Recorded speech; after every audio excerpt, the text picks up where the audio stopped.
Et andet sted i Junglebogen fortæller bjørnen Baloo, hvordan han mener, Mowgli skal se på livet. Her er det papkasseshowet, som fortolker sangen. Hallo, vi er hernede. Ja, der var vi. Ja, vi har været rundt i Urskoven og samlet en masse lyde ind til vores lille nummer. Det er allermest nødvendigt. Og dem har vi så brugt på vores lille nummer. Det er det, som du har brug for på din vej. Det er nu og her nødvendige. Uden det er vi svært elendige. Men for det der nødvendige er en leg. Min tid er min egen. Der er ingen system. Og dagen og vejen er ingen problem.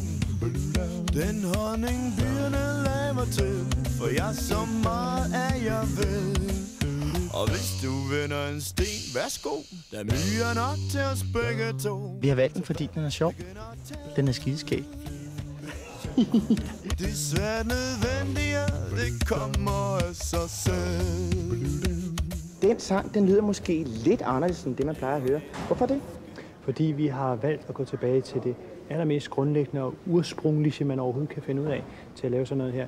Gør det på traditionelle instrumenter, såsom papkasse og mundpærk og slå på ting og sådan noget. Mundpærk. Hvad er nu det for noget? Det er for eksempel...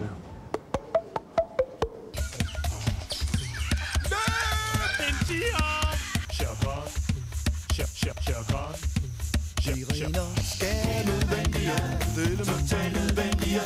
Det som du har brug for på din vej. Det er nu og her nødvendige, det er totalt nødvendige. På det der nødvendige vej. Sirener skal nødvendige, det er totalt nødvendige. Det som du har brug for på din vej.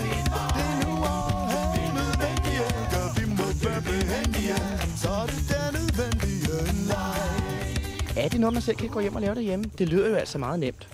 Det gælder bare om at tæve en papkasse. Det er det drejer sig om. Og hvis man ikke har en papkasse, hvad kan man så gå i gang med? Så kan man slå på de andre.